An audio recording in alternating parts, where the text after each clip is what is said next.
آپ صلی اللہ علیہ وسلم نے فرمایا کہ بعد میں پیدا ہوں گے. کیا ہوں گے؟ بعد میں. شام اس طرف اشارہ کیا ولی. ٹھیک ہے. اس وقت کا ولی تو لانیہ ہے نا، یہ لانیہ نہیں ہے، بشارت دی گئی. ٹھیک ہے. تو میری امت میں ولی پیدا ہوں گے. کیا ہوں گے؟ 40 یا 41. ایک جائے گا، دوسرا اس کی جگہ پہ آ جائے گا.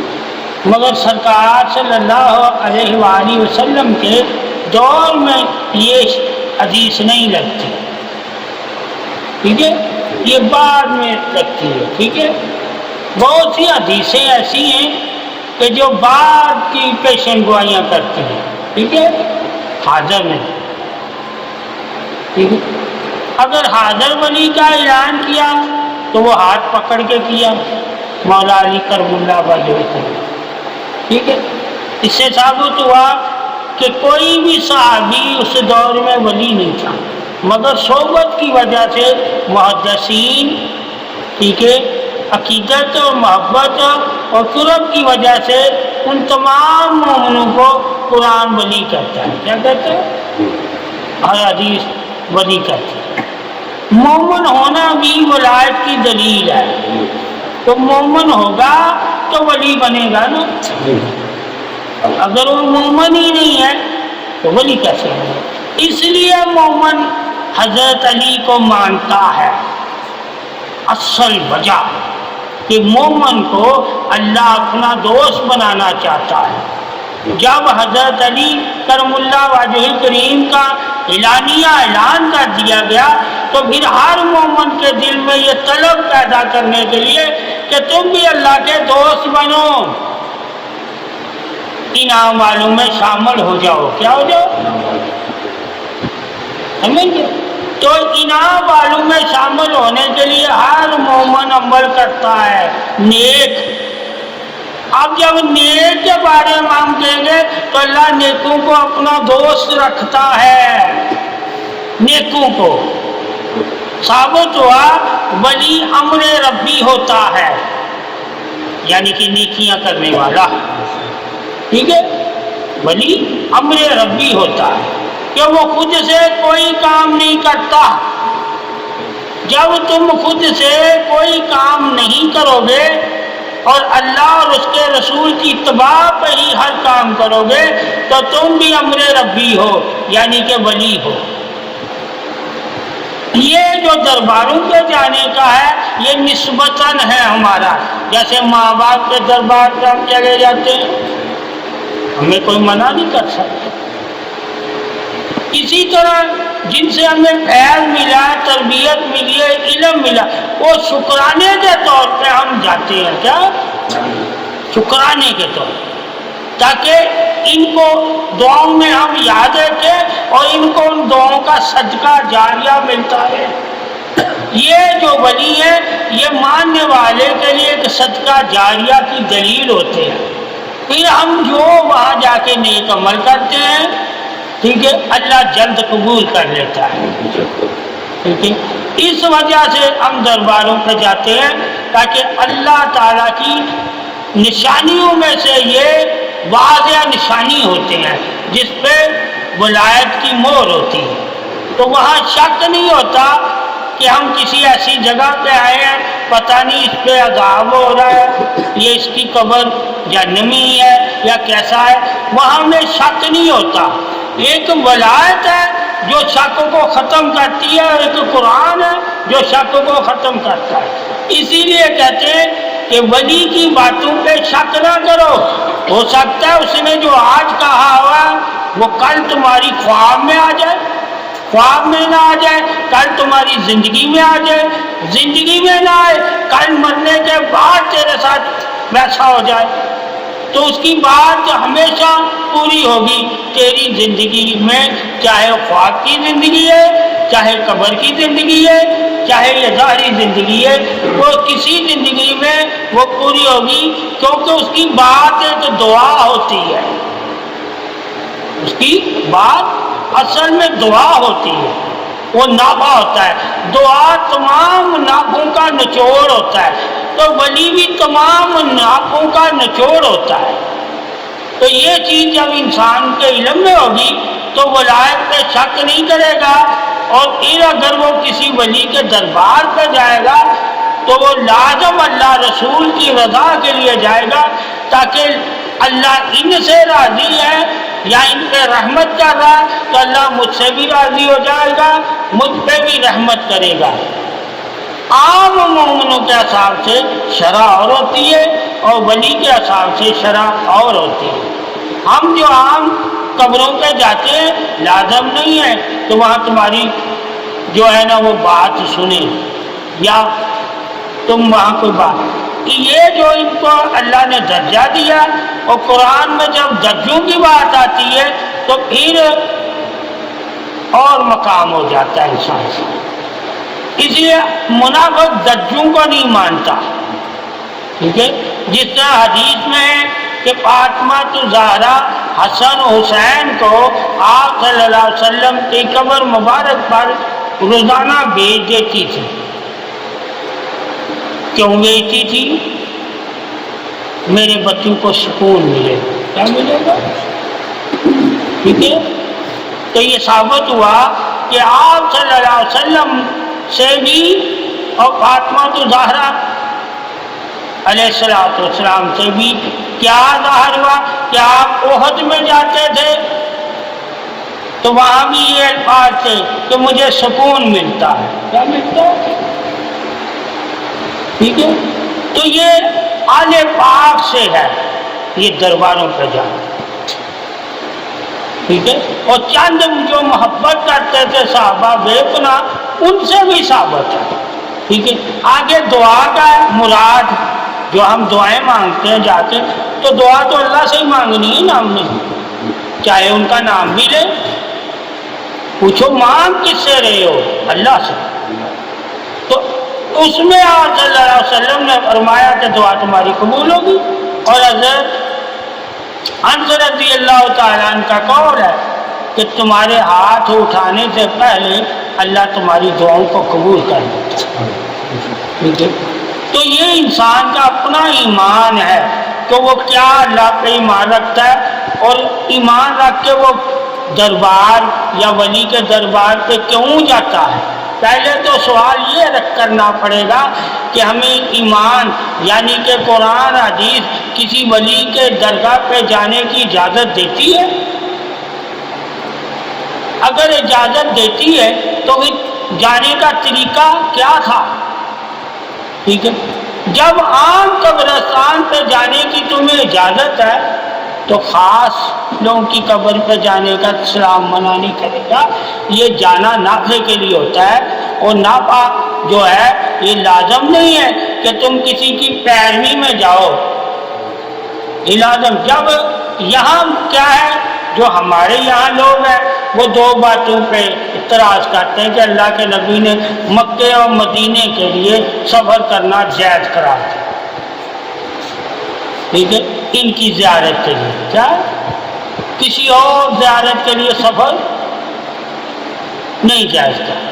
اب ہم نے دیکھنا ہے کہ جو لوگ اعتراض کرتے ہیں کہ جی مکے اور مدینے کی زیارت کے لیے سفر جائز ہے، باقی کسی دربار پہ جانا کہیں نہیں لکھا، کہا ہاں ہم مانتے ہیں، یہ حدیث ہے۔ جب ہم مانتے ہیں تو ہم اس حدیث پہ عمل کیوں نہیں کرتے؟ ہم پھر درباروں پہ کیوں جاتے ہیں؟ وہاں کیوں دعائیں مانگتے ہیں؟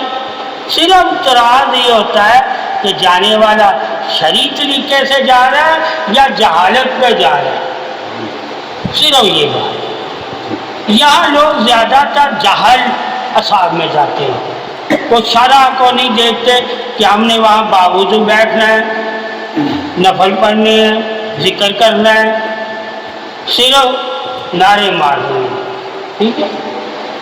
ایک دوسرے کو تکلیف پہنچا رہے ہیں۔ یہاں آ کے بھی شرع تراش کرتے ہیں، کیا کرتی ہے کہ یہ میلہ لگ گیا، کیا لگ گیا؟ اب پھر وہ حدیث میلے والی بیان کریں گے. کیا کریں گے کہ درگاہوں پر قبرستانوں پہ میلے نہ لگانا. ٹھیک ہے, یہ ہمیں پتا میلہ لگانا ہمارے نبی نے حرام کیا. اس میں کیا ہوتا ہے, من مرضی ہوتی ہے. جہاں بھی تو من مرضی کرے گا مجرم ہو جائے گا. تو مسلمان ہے, تجھے پتا ہے اسلام تمہیں کیا کہہ رہا ہے, اور تو اسلام کی وجہ سے جا رہا ہے کسی کی ولی کے دربار پہ, اور تو وہاں ڈھول ڈھمکا ناچ گانا مجرا, ٹھیک ہے, گالی گلوچ نشہ یہ چیزیں کرے گا, تو یہ چیزیں تو کہیں بھی کرے یہ حرام ہے. لازم نہیں کہ دربار پہ جا کے حرام, کہیں بھی کرے. جو چیز جہاں شرع نے حرام کی ہے وہ کہیں بھی کرو وہ حرام ملے. یہ جو فضول خرچیاں ہوتی ہیں وہاں, فضول باتیں ہوتی ہیں, یہ ہے. اس وجہ سے آ کے اہل حدیث ہم پہ اعتراض کرتے ہیں کہ تم لوگ وہاں کرتے کیا. پھر منتے چڑھانا, کیا چڑھانا, یہ شرع میں نہیں. دعا مانگنا, صدقہ دینا, خیرات کرنا یہ شرع میں ہے. آپ وہاں جا کے صدقے کریں, خیرات کریں. جو اللہ سے مانگنا اس کے لیے اللہ صدقہ دے کر دو گے تو راستے خود نکال دے گا. جب وہ راستے خود نکال دے گا تو میرا مراد والا بنا دے گا. صدقہ مومن کے لیے تمام مرادوں کو حاصل کرنے کا ذریعہ ہے.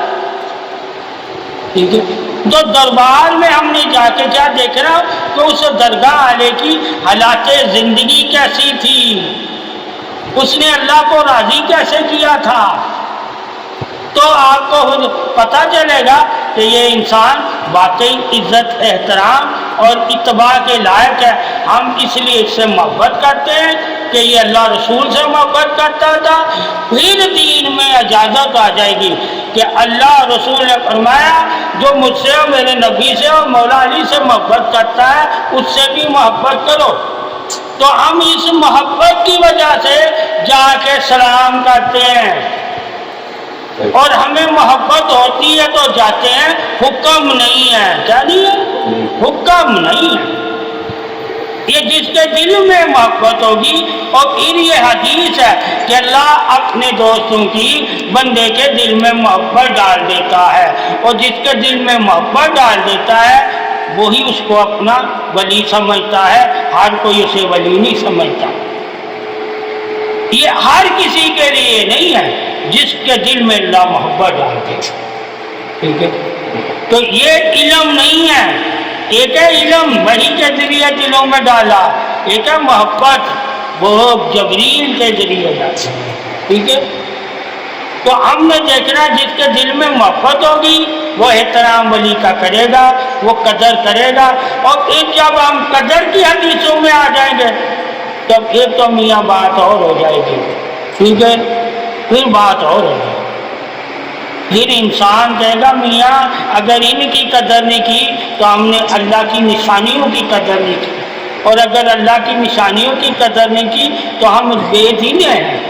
پھر آپ انسان کہہ سکتا ہے کہ جو اولیاء کرام کو نہیں مانتا وہ بے دینہ ہے. ٹھیک ہے, وہ بے دین. ٹھیک ہے, تو اس وجہ سے آ کے ہم جو درباروں پہ جاتے ہیں ان کی شرعاً حیثیت صرف محبت ہے, اور محبت بھی اللہ رسول کی, اور جس کو اللہ رسول کی محبت جہاں سے ملے اسے وہاں جانا چاہیے. یہ پھر حدیث پاک میں آ جائے گا کہ جہاں جہاں تمہیں محبت ملتی ہے اللہ رسول کی تم وہاں چل کے جا سکتے ہو. تو اس وجہ سے اگر ہمیں دربار کسی روزے پہ کسی ولی سے کسی عالم دین سے اللہ رسول کی محبت ملتی ہے تو ہمیں جانا ہمارے لیے لازم ہے, ورنہ نہیں لازم. تو ہم جو بزرگان دین کی روزے پہ سلام کرتے ہیں یہ صرف اللہ رسول کی محبت کی وجہ سے کرتے ہیں کہ ہم نے دیکھا ان کی محبت ایسی محبت تھی کہ جو واقعی محبت تھی, تو اس میں شک نہیں تھا. اس شک نہ ہونے کی وجہ سے ہم بھی درباروں پہ سلام کرنے چلے جاتے ہیں کہ اللہ رسول نے ان کو پسند کیا تھا. اور جن کو اللہ رسول پسند کرے، محمد کو بھی شرعتاً حکم ہے کہ تم بھی اس کو پسند کرو۔ تو ان کی پسند کی گواہی بشارت ہے۔ کیا ہے؟ بشارت کہ اللہ اور اس کے رسول نے اور مولا علی نے ان کو علم دیا، ان کو کشف دیا، ان کو اپنے قریب کیا، قرب کی دلیل بنایا کہ، اور قرب کی دلیل اس لیے بنایا کہ جب تم لوگ بھی ان کے قریب جاؤ گے تو اللہ رسول کے قریب ہو جاؤ گے، جب ان کے طریقے اپناؤ گے۔ اب ہم دربار پہ جائیں ان کے طریقے نہ اپنائیں تو جہالت ہے۔ ٹھیک ہے؟ جہالت ہے۔ اصل یہ نشانی ہے اللہ کی، اللہ کے قریب ہونے کی۔ ٹھیک ہے؟ اس لیے عام قبروں کے بارے میں کیا ہے؟ وہ بھی یہی بات ہے کہ اللہ کی یاد ہے۔ ٹھیک ہے؟ موت کو یاد کر لینا۔ ٹھیک ہے؟ اب وہ ساری عام قبروں کے بارے میں بھی جب تم حدیثیں پڑھو گے، عبرت، نصیحت، خوف، تو یہ کس کا ہے؟ اللہ کا، تاکہ ہم اللہ کو یاد رکھیں، ہم غافل نہ ہوں۔ تو پھر اگر عام حدیثوں میں چلے جائیں تو کسی کے روزے یا قبر پہ جانا غفلت سے بیداری کی علامت ہے۔ اگر وہ قبر پہ جا کے بھی بیدار نہیں ہوتا تو اسے پھر اللہ یاد ہی نہیں کہ میں نے مر کر اللہ کو جواب دینا ہے۔ تو یہ موت کی یاد بھی قبر ہے۔ تو یہ ساری اگر ہم خوبیاں دیکھیں گے تو ساری خوبیاں قبر میں نظر آئیں گی۔ اگر اسے اپنا کر ہم کسی کو قبر پہ جانے کی دعوت دیں تو نبی نے بھی دعوت دی کہ قبروں پہ جایا کرو۔ ٹھیک ہے؟ تمہیں موت یاد کرتی ہے 70 بار، تم بھی قبر کو یاد کیا کرو۔ ٹھیک ہے؟ تاکہ تمہیں گناہوں سے روکے گی قبر، اور تجھے تیرے اندر جذبہ پیدا ہوگا قبر کی تیاری کا۔ تو یہ ہم جو اولیاء اللہ کی قبروں پہ جاتے، یہ سر جذبہ ہے آخرت کی تیاری کا۔ اگر اولیاء اللہ کی قبروں کے پاس جا کر بھی ہم آخرت کی تیاری نہیں کرتے تو سمجھ لو ہم ریاکار ہیں۔ ہم ان کی قبروں پہ جا کر بھی ریاکار ہیں، ہم دکھاوا کر کے ہم نے وہاں سے حاصل کچھ نہیں کیا۔ یہ حاصل کرنے کا ذریعہ ہے۔ تو جو مقصد ہے اصل، وہ مقصد ہم بھول جاتے ہیں۔ ہم منتیں اور مرادوں کے چکر میں پھٹ جاتے ہیں، اور جب ہم منتیں مرادوں کے چکر میں پھٹ جاتے ہیں تو وہ دنیا کی ہوتی ہیں۔ تو ہم دنیا دار جب ہو جاتے ہیں تو دنیا دار ایک کتے کی طرح ہوتا ہے۔ تو کتا ہمیشہ ناپاک ہوتا ہے۔ ٹھیک ہے؟ تو ہم ناپاکی کے عالم میں وہاں بیٹھے ہیں اگر دنیا مانگے۔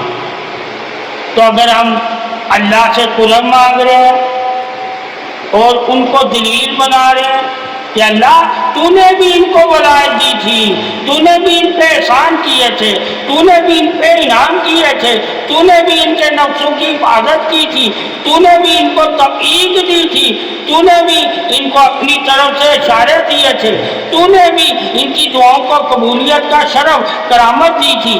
جو جو تو نے ان کو دیا ہے اے اللہ تو دینے والا ہے، میں تجھ سے مانگتا ہوں تو مجھے بھی عطا کر جس طرح ان کو عطا کیا۔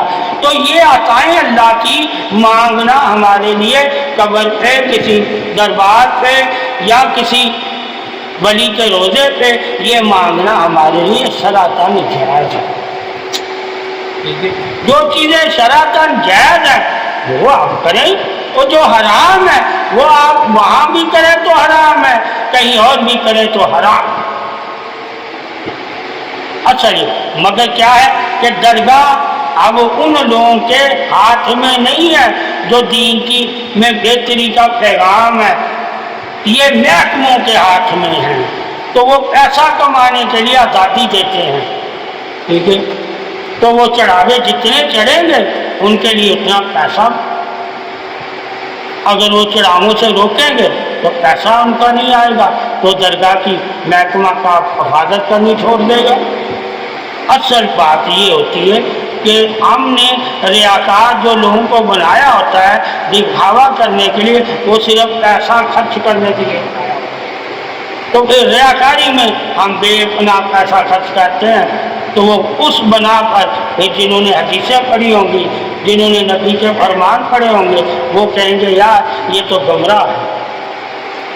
اس بنا پہ ان کا گمراہ کہنا ان کے لیے لازم ہے۔